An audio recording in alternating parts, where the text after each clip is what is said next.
Labdien! Esmu Inese Ziņģīte.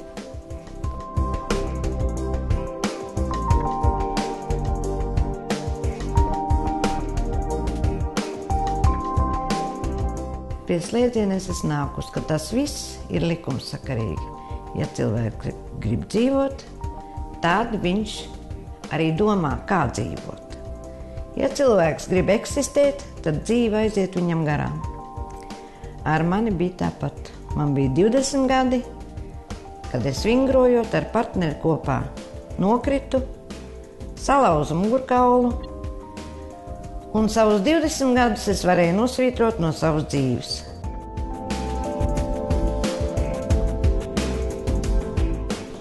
Piecelties es nevarēju, es varēju ēst un kustināt roku pirkstus. Tas bija viss. Pavadot slimnīcā vairāk kā pusotru gadu, lasot ļoti daudz grāmatas, visas medicīnas grāmatas, kas toreiz bija pieejamas Stradiņos, manī modās milzīgs spīds.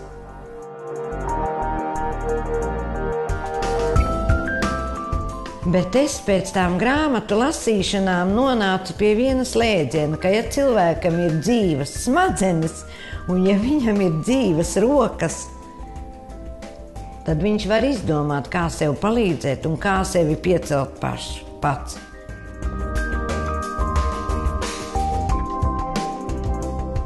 Un es sāku ar kāju pirkstiem, ar roku pirkstiem, piesēju diegus pie kāju pirkstiem, piesēju šņoris pie kājām, vilku viņas klāt, sāku viņas rīvēt, un pēc pāris gadiem manas kājas sāka darboties.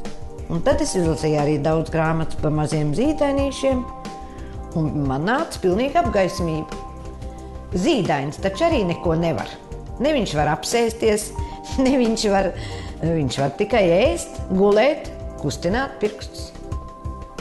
Un tad viņš beidzot sāk velties, tad viņš sāk sēsties un apveļās uz 4 stabiņiem, kājas, rokas.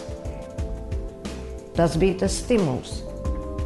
Un tā viņš nostiprina savu mugurkaulu.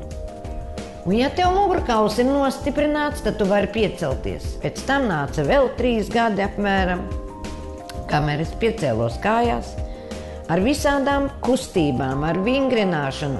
Ķermenim ir vajadzīgs viss tas, kas tiek darīts jūsu sejai. Un kas ir vajadzīgs sejai? Seju mēs no rīta nomazgājam, ar rokām apstrādājam, ar dvieli norīvējam, un kur nu vēl visi kosmētiskie līdzekļi, tad krāsas. Un, lai to dabūtu ķermenim, tad arī ķermenim ir vajadzīgs gaiss, ūdens un asinsrite.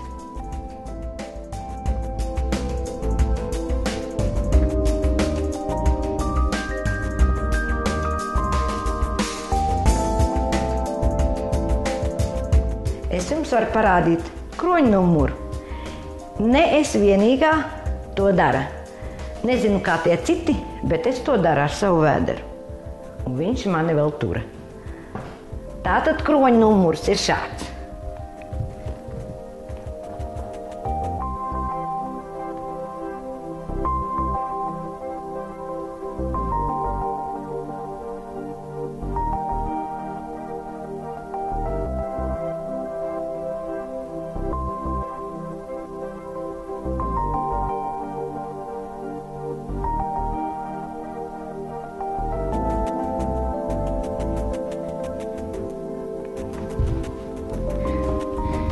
Lūk, jums asinsrite.